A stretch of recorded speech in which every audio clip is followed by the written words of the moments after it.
Okay, hi everyone. In this session, we are going to talk about the MPS traffic engineering. So we are talking about the basic parts of MPS TE and mainly about the components.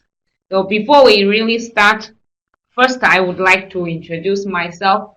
My name is Jessica. I am a training officer from APNIC. And before I joined APNIC, I was a training officer in Huawei and for nearly 6 years and for about the datacom products, routers and switches and broadband access servers. Yeah. So for this, after this session, I will share the survey link with you, and I will also share our FTP website with you. You can download the handouts. So for this material, you can download the materials. Okay, and for our configuration, we are mainly using the Cisco commands. So that's why we have acknowledgement to Cisco systems. Okay, so first we will have the overview of MPS TE. And I hope you already have the MPS background. And in this part, we mainly are talking about traffic engineering, how to implement MPS TE.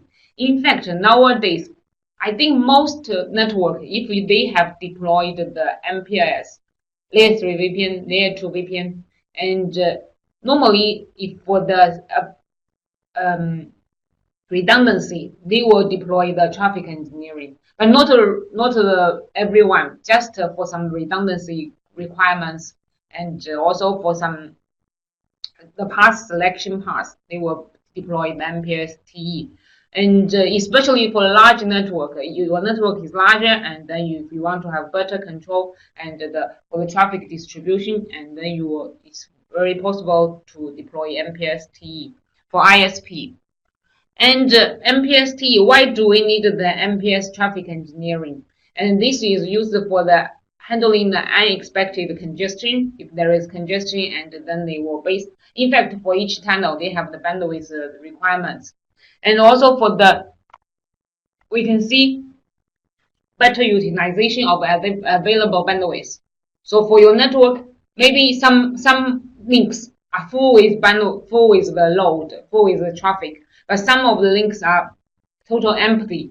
And so if we are using the MPS TE based on channel, we can have the better utilization. We can have flexible selections. And another reason for MPS TE why we are using is, I think this one can be the most important one. The bandwidth and the protection are the most important reasons.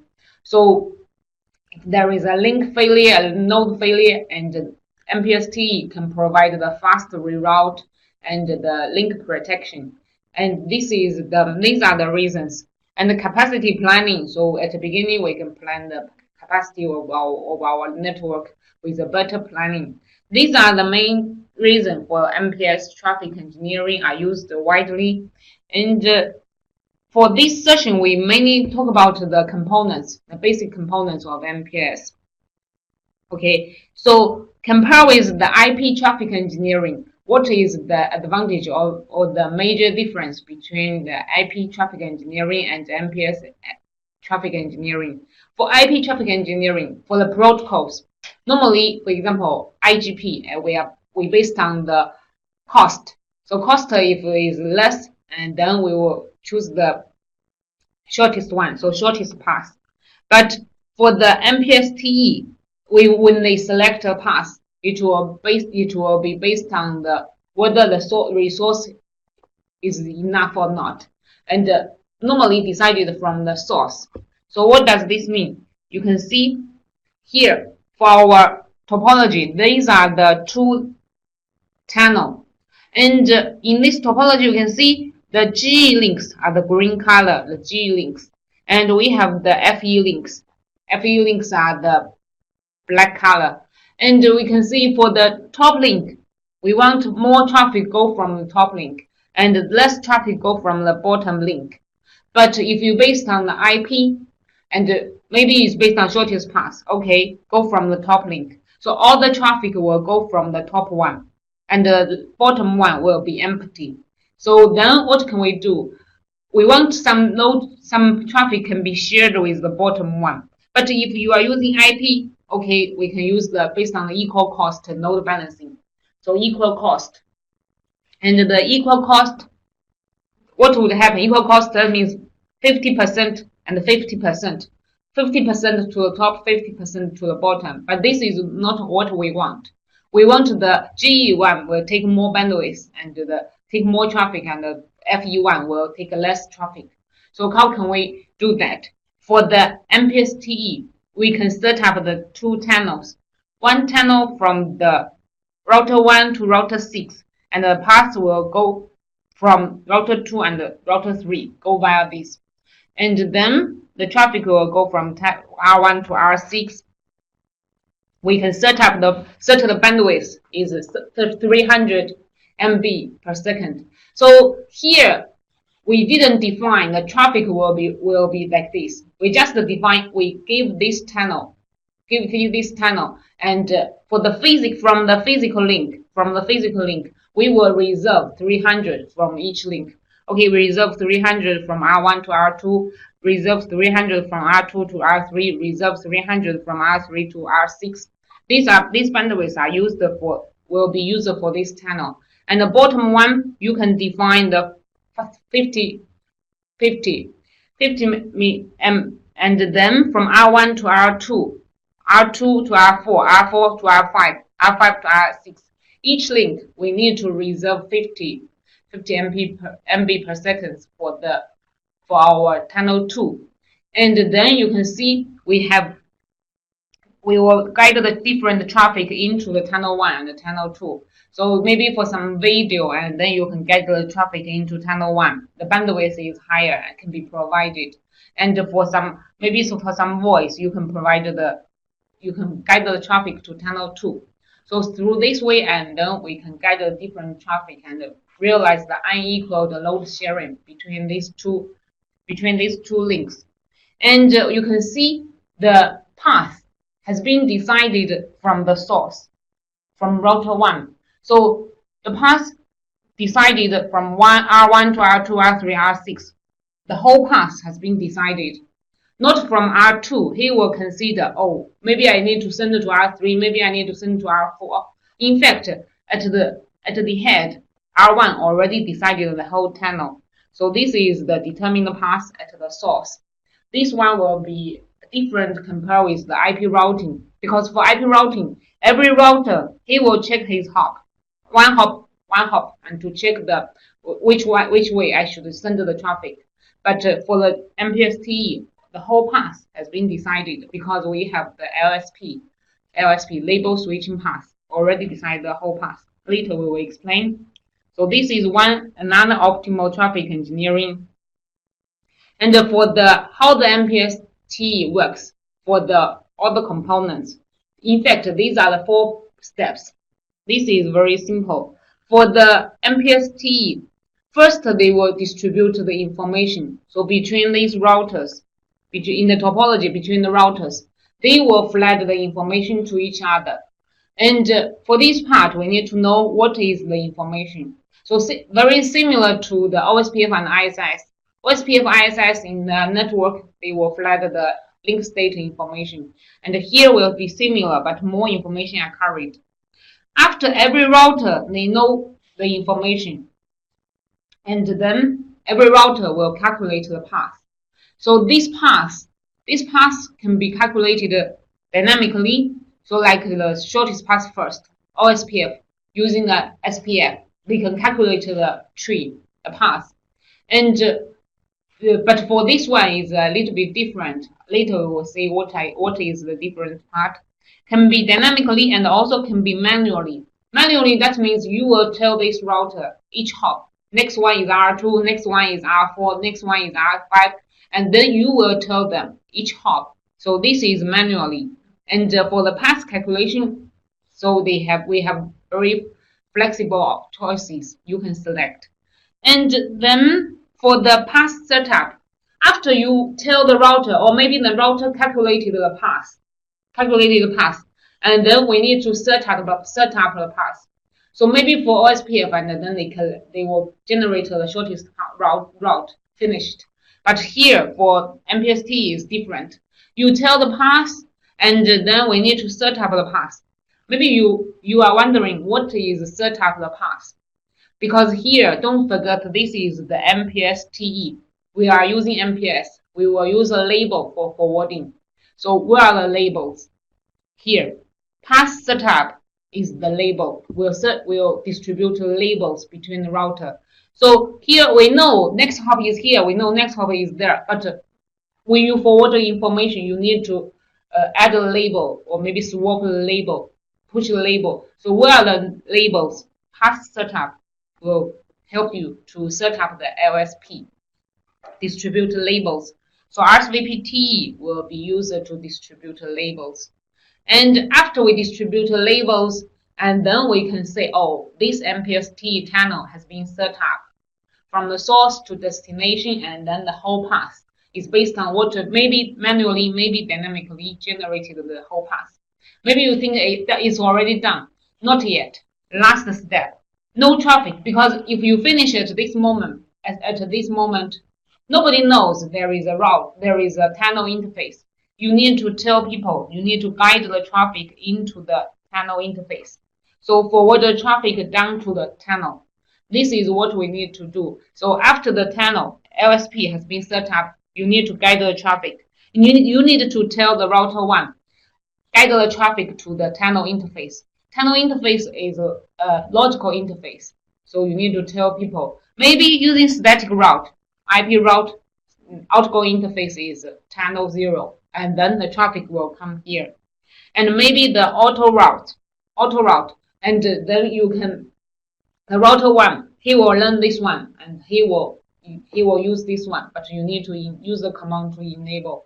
And maybe use policy, use route policy and policy routes, and then get the traffic to this tunnel. And also maybe use the VPN policy. And for some VPN, you use this tunnel. So we need to guide the traffic here. Here, these are the 4 components for MPLS TE. So in fact, the principle for MPLS TE is not complicated. Just clarify these 4 steps, and then will be easy. And then you know which protocol is doing which part.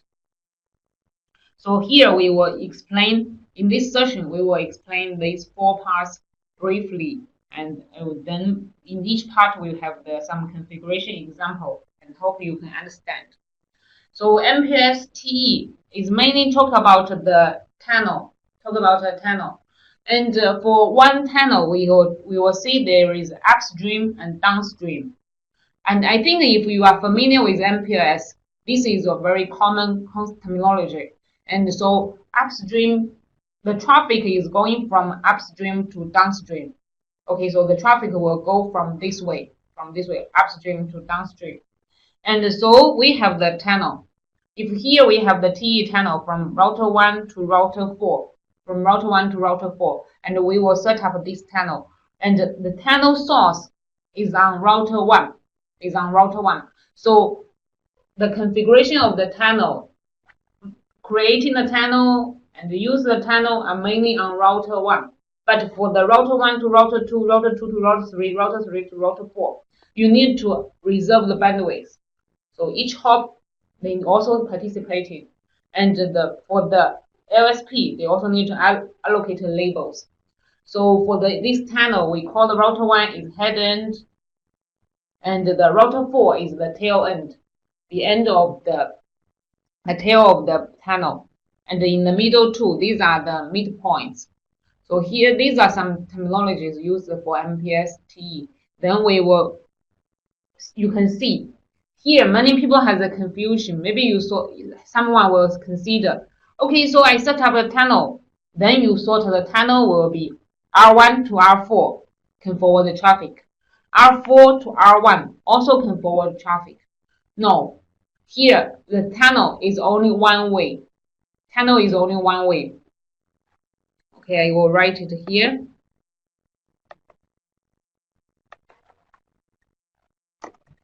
Tunnel is only one way. Then what does this mean? That means if If you want the traffic can be forwarded from R1 to R4 and exchange between them, what should you do? You also need to set up a tunnel from R4 to R1. Okay, so you need to set up 2 tunnels. One tunnel is from R1 to R4. The other tunnel is on R4. You need to set up another tunnel. This tunnel interface will point to R1. So here you can see, in fact, the MPLS TE, they just set up by 2 different bidirectional tunnels. Yes, and the many company, if you deploy TE, you need to configure the bidirectional tunnels. Okay, so these are the terminology of TE and the basic components. Now we will, based on that 4 components, 4 parts, 4 steps, and then talk about them one by one. Then inside each part, there are some more information. Maybe not all the information are included because here we only designed for 1 hour session. So maybe some information not listed here. So first, information distribution. So you said you need to calculate a route, calculate a path, and then what are the information we need to collect the information. So these are the information attributes. Some attributes will be defined and on the routers. So we suppose this is the topology, and then we want to build up a tunnel from left side router to right side router. And for the attributes, normally I would like to divide them into 2 parts. One is link attribute. So physically, I provide these attributes. And then for your tunnel, you have some requirement. I want this bandwidth. But how about my physical bandwidth? Do I have enough bandwidth? Only when I have enough bandwidth, I will set up a tunnel. If you want 1G, the bandwidth, but my link is FE, how can we set up the tunnel? Of course not. So there is something, the condition. Okay, I can only provide this condition, but here is your requirement. Here is your requirement.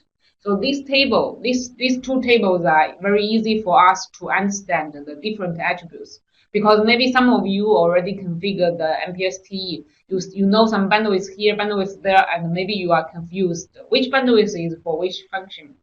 Okay, so here, first the link attributes. We can see for the link, we will see available bandwidth. How much bandwidth will you use for the MPLS TE? The available bandwidth. And attribute flags, and we also call this is a link ability. We can apply some features on this link, and then when the tunnel he select, he will match. The tunnel affinity and the link affinity are matched or not. If matched, then I will select this link. If not matched, I will not select this link. Maybe you want to prefer one link. Maybe you want to skip one link. So you can use the affinity to decide the selection. And for the link attributes, we also will configure the administrative weight. It's like the metric, So by default, IGP has a metric. You can also configure the TE metric. But if you configure the TE metric, and then TE will prefer the TE metric. If you didn't configure, he will based on the IGP metric. So this is the link attribute. I can provide this bandwidth, and these are the link ability of me, and these are the costs.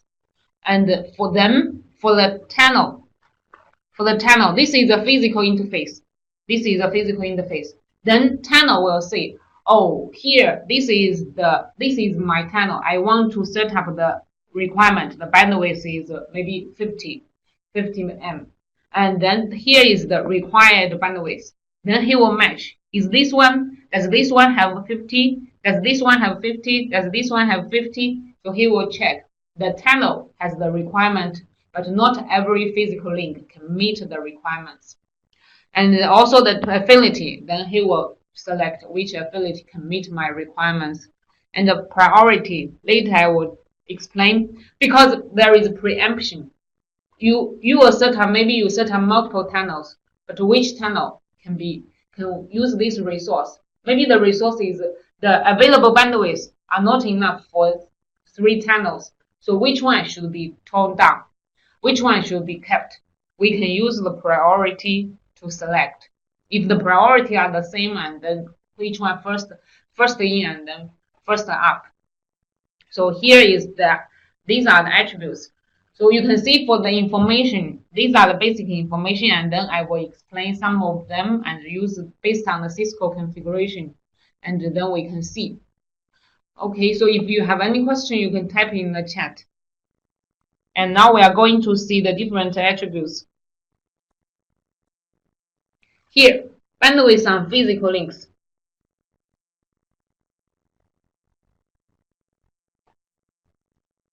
Okay, so here he has asked a question, Kiki.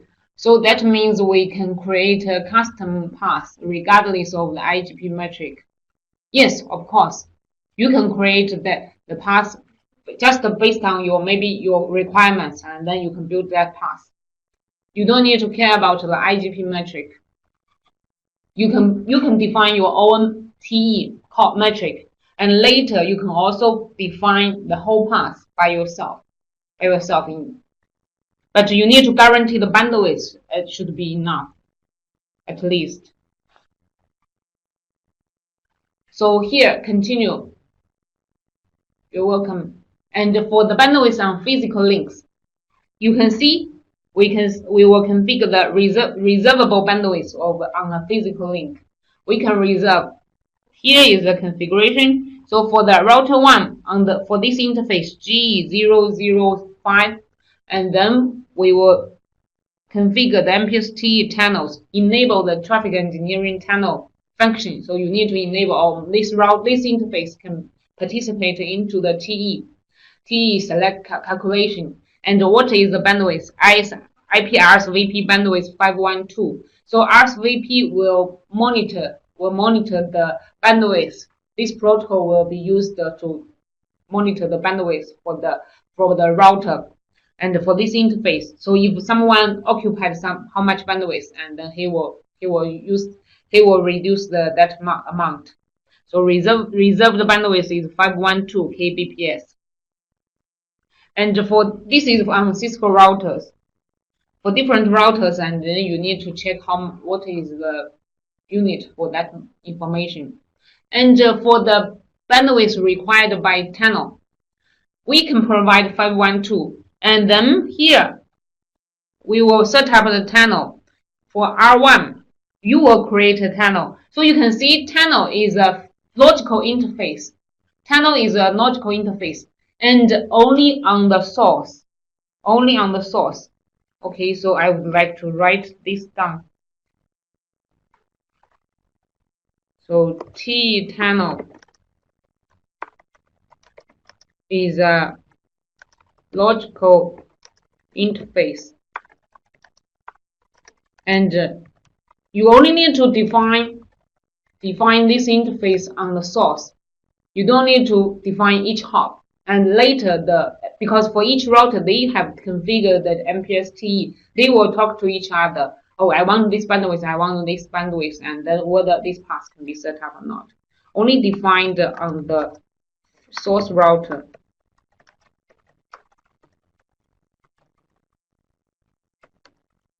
Okay, so here for the channel 1, I will see channel MPLS bandwidth. I want 100.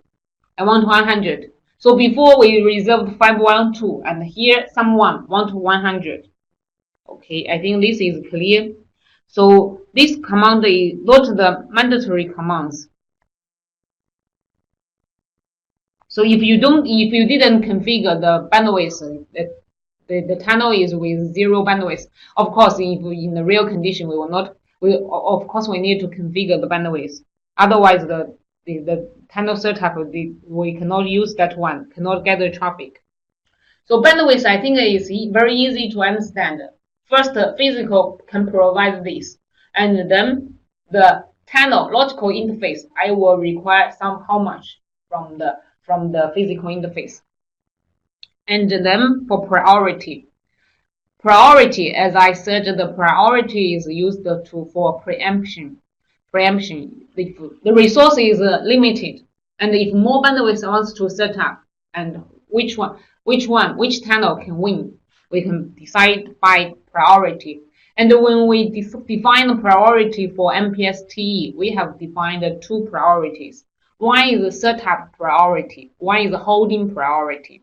So the setup priority is used for when I set up, I will use a priority to compare with some others. So this is setup priority. And after my tunnel has been set up, then I will use a holding priority. I will use a holding priority. So I will use an example to explain this one, and then later I will tell you the normal how to. Maybe some people can consider why do we need two, and normally what are the values used for these two. So first we need to know what are the differences between them. Here is one example. So from the router 1, 2, 3, 4, and these routers, we have the bandwidth for the 300, for example. In fact, all these, if we just suppose these are all 300. But now we are checking on router 1. Router 1, he got a requirement. Someone said, okay, I need a channel from router 1 to router 4. From router 1 to router 4. I want 200 bandwidth, 200 kbps bandwidth. And for this channel, the setup priority is 3. And holding priority is also 3. And for the priority from 0 to 7, 0 has the highest priority, 7 indicate the lowest priority. By default, if you didn't configure all the channels with 7, so 7 is the lowest priority preference, and 0 with the highest preference. And then here, first one is tunnel, and nobody preempt with him. He is up, but someone come. He said also from router 1, but that tunnel is from router 1 to router 3. See, this is one tunnel, past these 3 links. And from router 1 to router 3, also past the links from router 1 to router 2, router 2 to router 3. And he wants 200 kbps per bandwidth. The problem is here. Totally, this router 1 can only provide 300. How can we set up 2 channels? The sum is 400. So in this condition, who can be set up? Which one will be set up? Then what can we compare? Now the priority can be used. For this TE channel 2, he will say my setup. Now he is not up, so he will use the setup priority. My setup priority is 2, and for the channel 1 has already been set up. The priority is 3. Priority is 3 is the holding priority here. Holding priority. So we are comparing the setup priority of the channel 2 with the holding priority of the channel 1, because channel 1 is already up. And then we can see the value. The setup 1, 2, priority is 2. This value is smaller than 3. Smaller than 3. What does this mean? The value is smaller. That means a higher priority. Higher priority. So the channel 2, he has the higher priority. Channel 2 will see, I have higher priority, so I will get the resource. I will get the resource. Then the channel 2 will be set up, and the channel 1 will be torn down. This is the channel 2, how to preempt the resource, the bandwidth. And so here is the explanation of the setup priority and holding priority. And for these 2 priorities, maybe people will say, if there are some resources always preempting or something, in fact, normally you need to design what are the bandwidths will be reserved, how many channels will pass this physical link, and then you need to control, what are the panels is most important. And normally people will define enough physical bandwidth links for the channels. Normally we will define enough. And for some network, maybe the bandwidth are always not enough. So maybe for some others, they will define some lower priority. And when you define these two value, as I said for the value, please use the same for the setup and holding. Please use the same value. Otherwise, if your holding value, if the holding value is later, and then, sorry, my laptop wants to restart.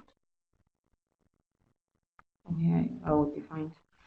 Okay, we'll continue. So you'd better set up configure the both priority are the same. Otherwise, I first set up with a higher priority, and then later some holding priority is lower, and someone will preempt me again, and then I will preempt back. So this is some design will be not the good one. So normally we recommend configure the same value for setup and holding priority. This is a normal solution. And for the priority is an important part. And for another information, the weight, TE metric. So you can configure for each interface, configure what is the TE metric. And so by default will be the same. And if you want to configure, you can configure MPLS traffic engineering administrative weight 20. So here is the TE weight. So here is what will be the effect on the tunnel if the setup priority is higher than the holding priority.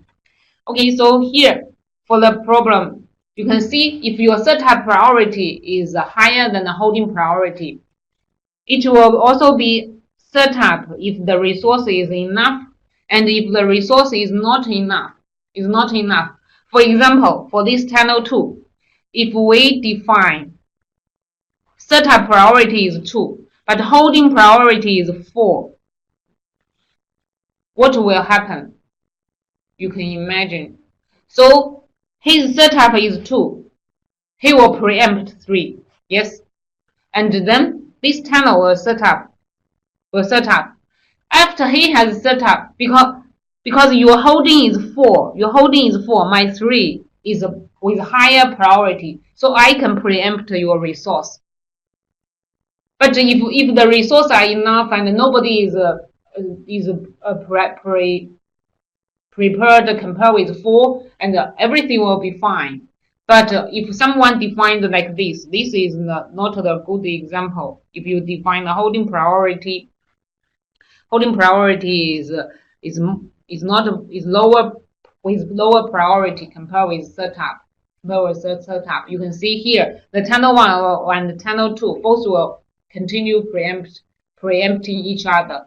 My holding is my setup is preferred than your holding, so we will preempt to you. You will preempt to me. So these things are not the good example to configure. That's why I recommend you to configure the same setup and holding priority. Am I clear?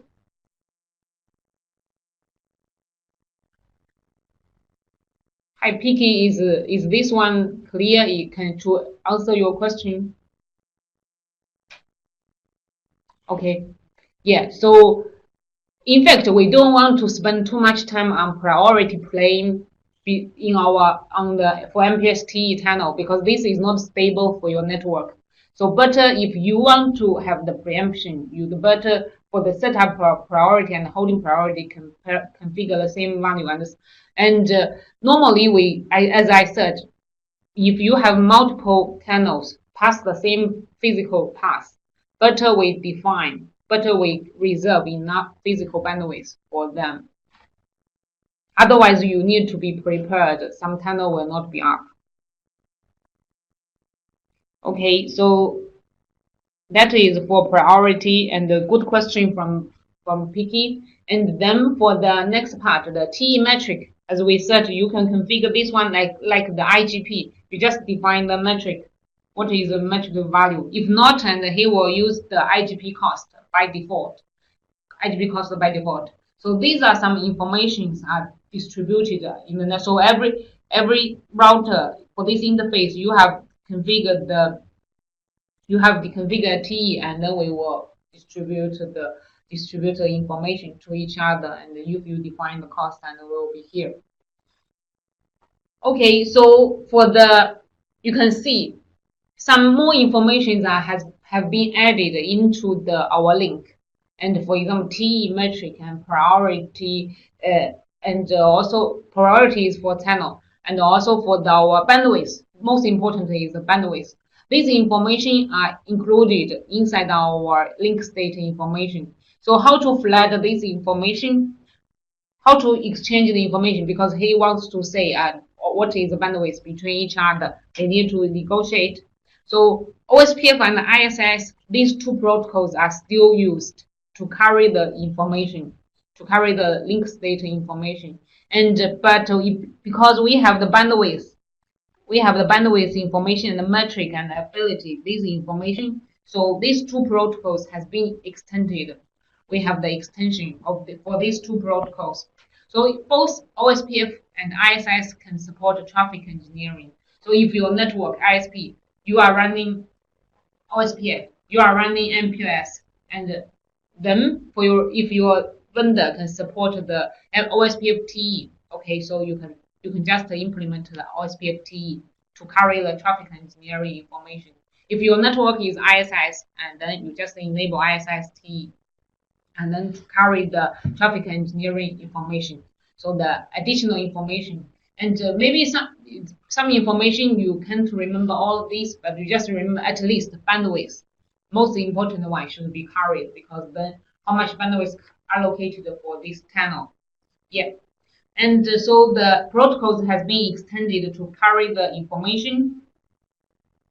And when to flag the information? As IGP, we will flag the information for same as IGP. Most cases are the same as IGP. So we will have when the link goes up or down, and OSPF ISS, they will flag all the information, and not only the basic, and also the traffic engineering information. And also when some configurations are changed, you can see these are similar to the IGP protocols. And also periodically reflect the IGP information, and these are the same thing. And for flooded information, there is one more different one, is when link bandwidth changes significantly. So if there are significant changes on our link bandwidth, and the routers, they will also flag the IGP information, the link state information. So here we have an example. When should we generate the update message? Is like this.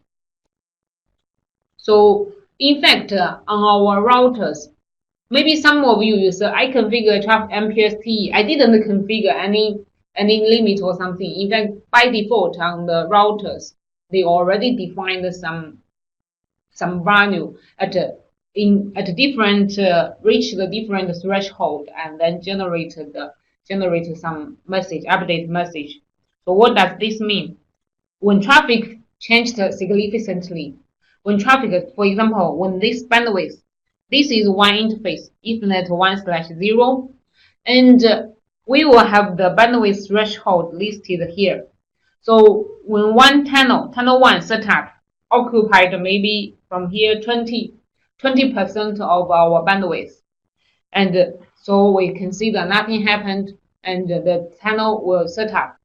But if another channel 2 set up and meet the threshold, and then if this threshold is already defined, and on your routers, different vendors, the threshold are different.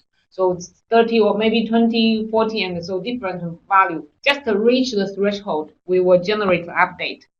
For example, the next one, if the channel reached the 50%, then we will generate an update. But if for next one, for this channel 4 is a smaller one, didn't reach any threshold, so no update generated. These are the update, the threshold for the physical interface. If for our channels occupied how much how much bandwidth, and then we will generate updates. And this is what means when bandwidth significantly changed, and then we will generate the updates.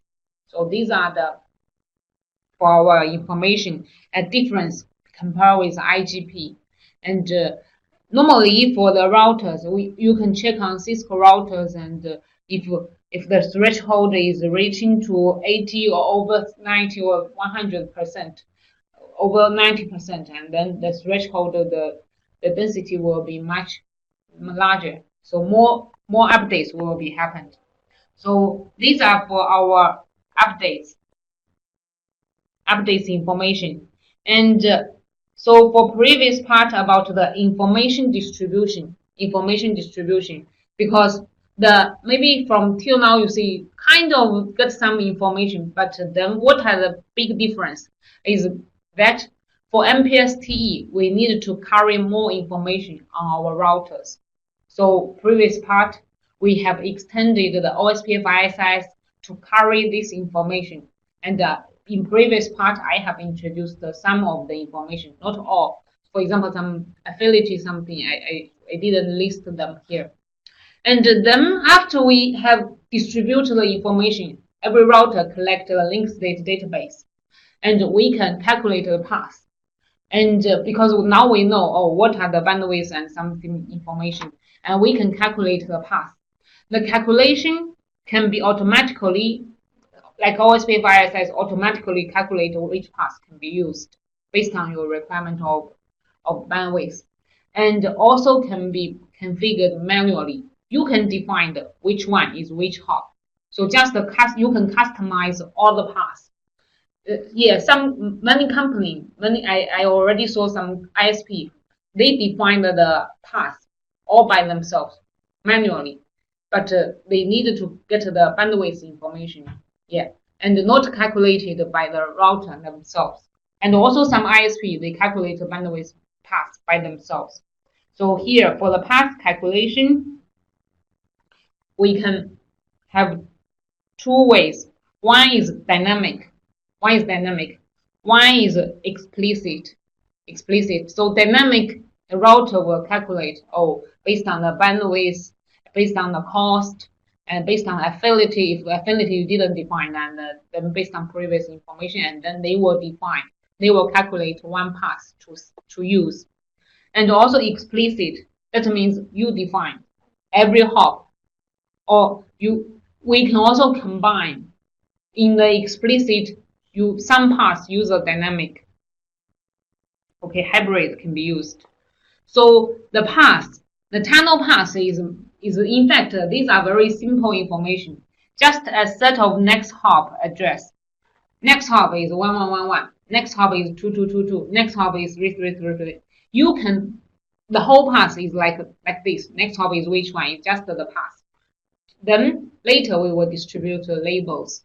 So this is the tunnel path. Finally, we just want to have a set of next hop addresses. So for the path setup, it just wants to have a series, the sequence of next hop is here. After that, next hop is where. Okay, so maybe dynamic, maybe explicit.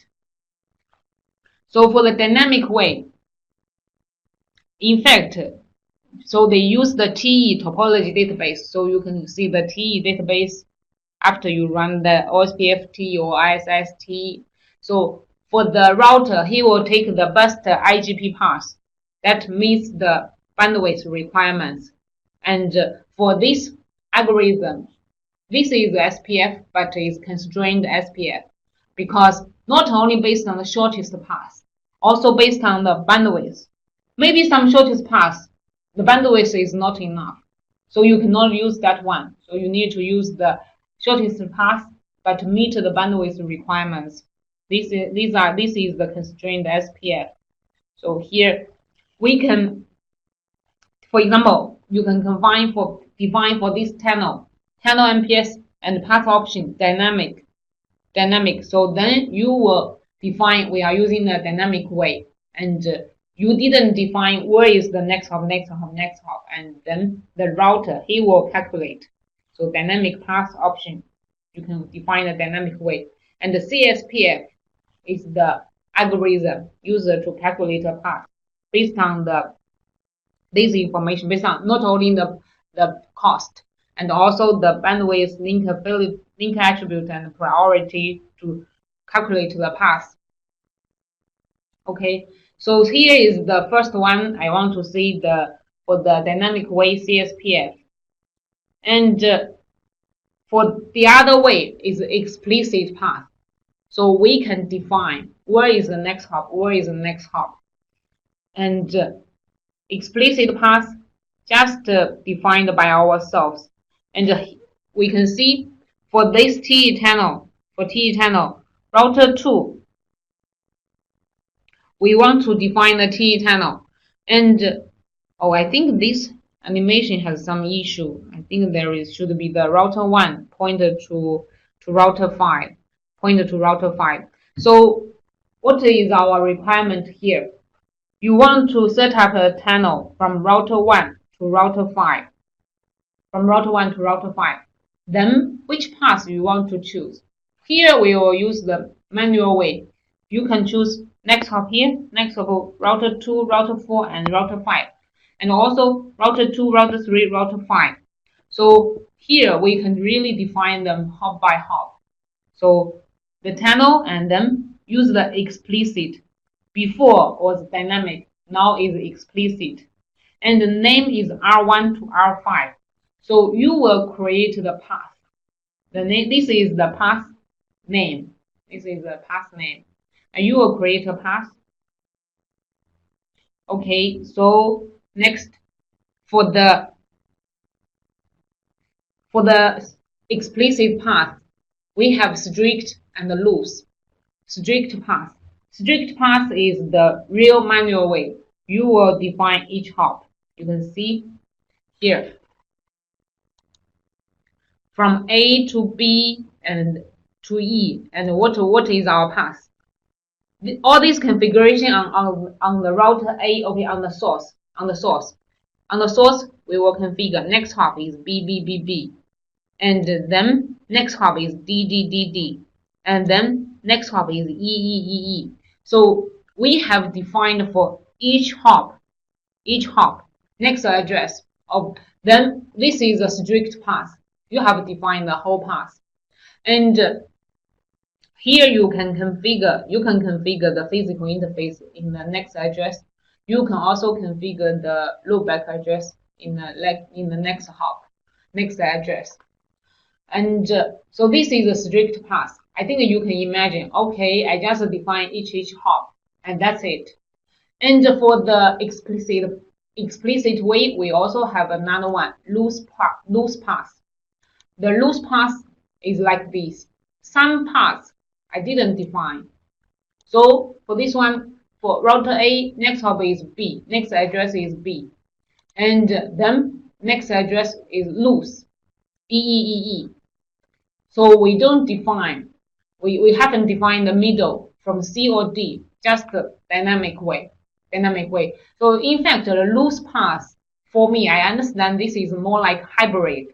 So both explicit, because we defined some hops, but in the between, the router will select.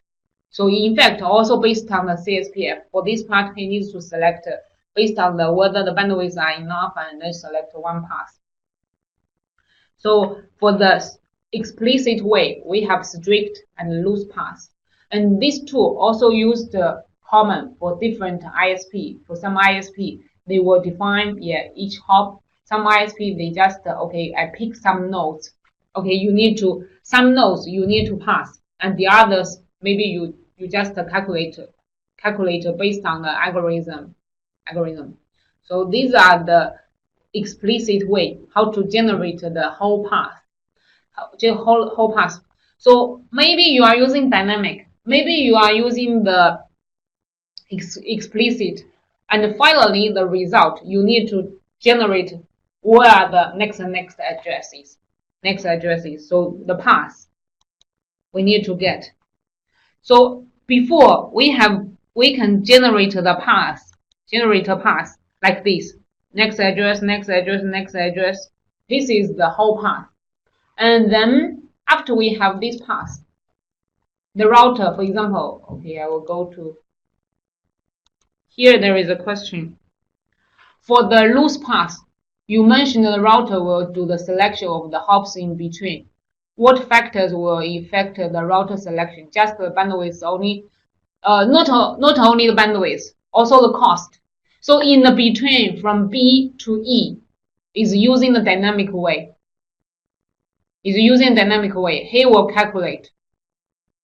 So for this case, in fact, they are using the dynamic way to calculate. You also based on the information collected before. So the bandwidth, the TE cost, and TE metric, and then to calculate. Am I clear? So that's why I call this one is like a hybrid. Both the strict and the dynamic way. Okay, after we have got the path, so path calculation, finish it. And then we need to set up the path. As I told you, yeah, the path is here, but don't forget this is MPLS TE. We need a label. We need the LSP. So where is the path? We need to set up the path. And so RSVP TE, RSVP, this resource reserve the protocol. This protocol is used to calculate generate the, before was used for the integrated QoS, reserve the information, reserve the link resources for the links and for the flow. And for MPLS TE, this protocol has been extended and can be used to allocate labels. So RSVP TE are used to set up the path and maintain. Okay, the labels are distributed by RSVP TE. And the path tear down if the resource is not enough, and if the tunnel, we don't need to use this tunnel, and maybe the link is done and then tunnel tear down, and error signaling, all these will be done by RSVP TE. So RSVP TE is used to generate the path. And so here we can see the setup of the TE LSP. This is the topology, and router 1 wants to set up a tunnel. Okay, here we only talk about the one-way tunnel from R1 to R4. R1 to R4. And then what will happen? So here, R1 will send out a request, a label request. Okay, I want to set up the path, and please give me a label. R2 will also send out the label request. And R3 will also send a label request. R4 will then from the end, R4 will reply. If this path is what we selected, and if RSVP TE, the searchings are up, and then they will reply. Okay, here is the label. Which label you are using? The pop label, because this is the last hop. So previous one will use the pop label, the PHP, PNet popping. And for R3 will allocate a label 300 to R2. R2 will allocate the label 400 to R1. And then you can see through this way, we have this tunnel. The labels are already allocated. So when R1 wants to use this channel to forward the traffic, and then he can use the label 400 and then swap to 300, and then on R3 will pop out a label to R4. So here is the TE channel has been set up. This is the, you can see, in fact, the commands are also easy to just enable RSVP TE between the routers. And before you already configure, for example, the bandwidth, we also configure RSVP TE. And then they will, if only when the path has been selected, and then they will generate the labels. So here, then the LSP has been set up. LSP has been set up. So, but as we said, the tunnel is on the router 1. Nobody knows. Okay, maybe you say, oh, of course they know. Yes, they allocate labels. They reserve the resources. Yes, they know there is something happened and there is a tunnel. But only router 1 has that tunnel interface. because router 2, that interface is not on router 2, not on router 3, not on router 4. Only router 1 can guide the traffic into the channel, So this decision is on R1. So we need to guide the forward traffic down to channels. This is what we need to do next. And when we guide the traffic to channel, and here we will see how to guide the channel. Maybe static routes, maybe auto route, maybe policy routing. So static route here, a static route, IP route static, and then guide the traffic. Maybe auto route, and then we can use the routing protocols. Later you can see there is forwarding adjacency, and using the routing protocols can be, this interface also will be used in the routing protocols, and also maybe the policy routing. Okay, these are the 3 ways we can guide the traffic. And yes, static way I'll use them more often because people can control that one, and also the policy one. For example, for our VPN channel, and then we will apply the VPN policy. Okay, just channel policy, and then for this VPN, and then all the traffic go to this TE channel. This is also common. And the auto router there are two types in auto route, and we will have a look. So here, for this example, we will see for each link, the cost is 10. And one channel has been set up from the router A to router G. This is the channel 1. Already created, because now we already go to the forward traffic. Okay, so here, and we will create a static route. So on router A, you will configure IP route to router H, and then go to using the channel 1. So here you can see, if for any traffic go to router H, we will use the channel 1 using this static route. But for the router B, router E, and for the others, all of them are still using the normal routes. They didn't use the channel 1, this interface, because for the others, they don't know this interface. Only when you apply this interface, the router A will use this one, static route. And for the auto route, that means allow the TE channel interface to participate in the IGP, as a logical link. Okay, as one interface. So what can we do? There are two types. One is IGP shortcut. One is forwarding adjacency. There are some differences. IGP shortcut in Cisco commands, this is auto route announce. And what does this mean? IGP. So you said, okay, for this channel interface, just participate into IGP, but there are differences. And IGP shortcut means only the head end router, he will calculate this channel interface. He will calculate this one. That means the next router, he doesn't know he has a channel interface.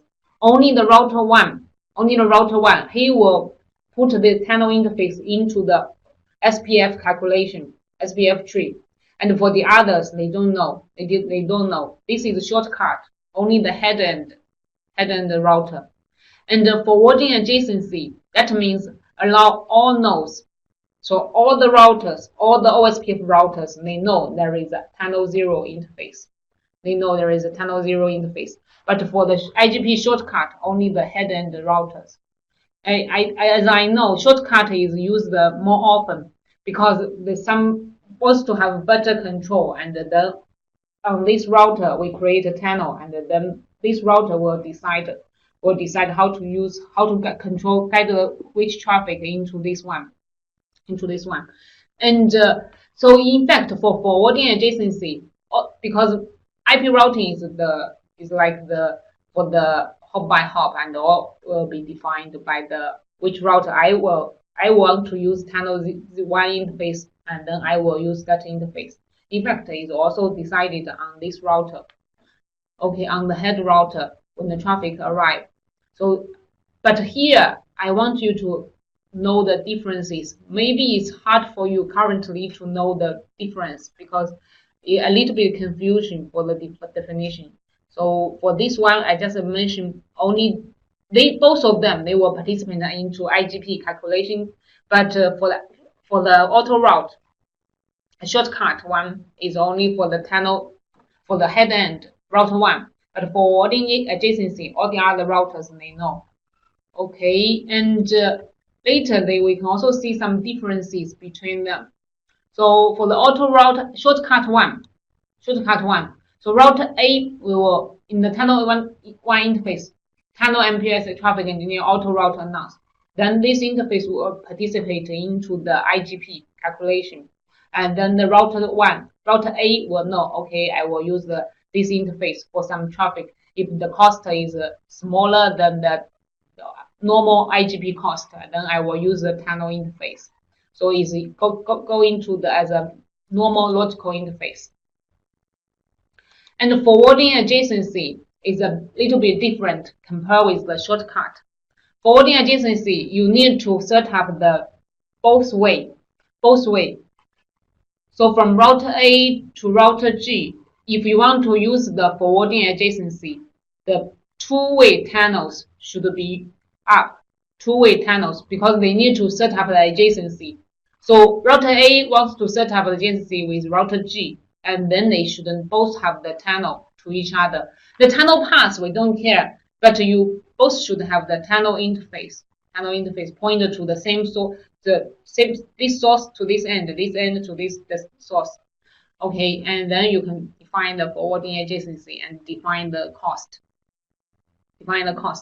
So this is the forwarding adjacency can be used, and then all the routers, for example, router B, in his SPF tree calculation, he will also include the tunnel interfaces. But for the previous one, in this one, only router A will add the tunnel 1 interface into his SPF calculation. Router B, he doesn't know. He doesn't know there is a tunnel 1 interface on router A. He will not include. Maybe from router B to router H, if he going via this way, is shorter. The cost is shorter, but router B, he doesn't know. But for forwarding adjacency, router B, router C, router D, if they participate into the OSPF calculation, they will know, oh, there is a tunnel 0 and tunnel 1. He will add the tunnel 1 into his calculation, SPF calculation. So these are the auto route. We can put the tunnel interface participate into our MPLS into our IGP calculation.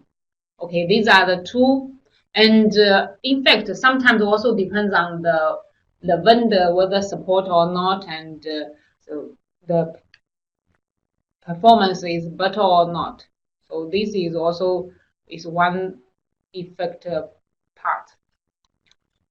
And then for the, you can see for the router G, you can here for the forwarding adjacency.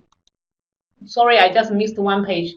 For forwarding adjacency, both sides, router A and router G, you need to configure. You need to configure the forwarding adjacency. Seems like you need for set up a neighbor relationship, kind of like this. So this is the big difference between the shortcut and to this forwarding adjacency. And for the shortcut one, only the source you need to define. But for the others, for the forwarding adjacency, you need to configure both sides. Okay, and for the last part is the policy routing. Is the last one, then we can use the policy route. You can see in the interface IP policy route map. And we can match which IP address and then set the interface to be tunnel 1. And this is the policy routing. And there is also the tunnel you can for the VPN, for example, here router A has a VPN and all the VPN traffic can get into the tunnel. This is also another way to use the policy. So these are all the information as the 4 components of MPLS TE. Maybe if only in 1 hour we can cover these 4 steps. I hope this part is clear for you. And for the MPLS TE learning effect, not very complicated. And just you focus on following these 4 steps, and then you will know each part of the function, and then you can see which part has which function and how to set up a tunnel. So that's it. So in fact, MPLS TE should be normally run on the MPLS network on your VPN, and then we will add the TE and for the redundancy. So TE, you set up the tunnel is one path. How to make a better utilization of our bandwidth. And but also we will have the better protection redundancy. So when one link is done, we will have one tunnel is done, we can use another backup tunnel. So this is another function, the application for MPLS TE, not included here. And so this part is the basic MPLS TE. And if we have some other more topics, and maybe we will have that one. Okay. So these are for MPLS TE. Any questions you can ask here. And that's all. And I will share the slides with you. You can download it.